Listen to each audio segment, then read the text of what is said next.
I'm not usually this chilled. It's just quite a chilled out room. I'm usually it's a bit more, kind of relaxed today. Around 2 years ago, I was doing a gig at a place called Camden Proud Galleries, which is in London, and I finished up my set.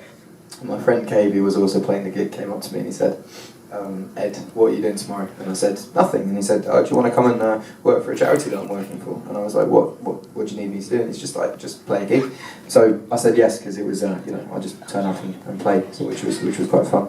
And he explained to me the charity was a charity called Crisis, which is a homeless charity. And every year at Christmas, it was Christmas time at the time, every year at Christmas, Crisis get donated big warehouses all around the country, kind of east, west, south, everywhere. And this particular warehouse was in East London, and they basically fill it full of kind of like beds. They've got cinema in there, healthcare, dental, shoes, food, and they house the homeless over Christmas. They take everyone off the streets of that area and they put them into this warehouse. And Cave was working there, he was running the events, so he asked me to come and play. So I got a train down there, arrived, got my little badge that said I'm here to help, and as soon as I arrived they kind of chucked me into the main room. They were setting up the gig downstairs. They chucked me into the main room where all the beds in the cinema were, and they just said, look, go around and be a minstrel and just entertain people, just go up and ask people what they want to hear and just play it. So I started wandering up to people saying, do you want to hear a cover, do you want to do? Instantly got kind of taken to the side by this kind of big man with a bald head and lots of tattoos and stuff, and he was like, I want to hear James Blunt's album Back to Finish now. Exactly.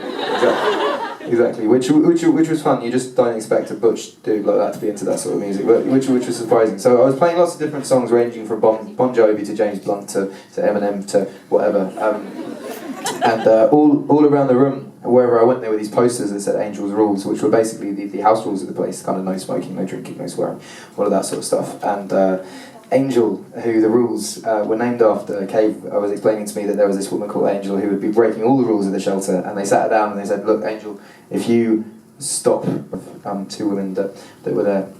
And anyway, so I had a chat with Angel, played her some Guns N' Roses, who she seemed to like, a bit of a sweet child of mine. I was taken downstairs after that to play the gig. The gig was meant to be 20 minutes, we ended up jamming for about 2 hours because there were lots of people there with lots of musicians that it just kind of weaved in and out. We went from playing kind of No Woman, No Cry to Let It Be to just all these. It was a great experience.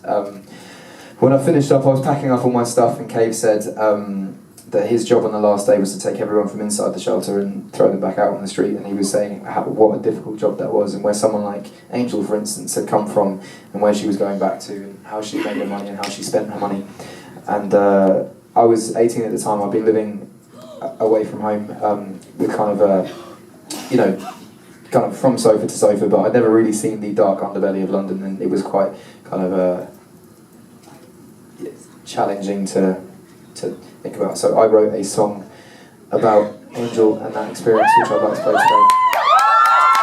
And I'd like to thank KFOG for supporting it, because this particular song, just because of the subject matter, got looked over a lot when it first came out in England, and then there was a couple of kind of key people at radio stations that took a risk.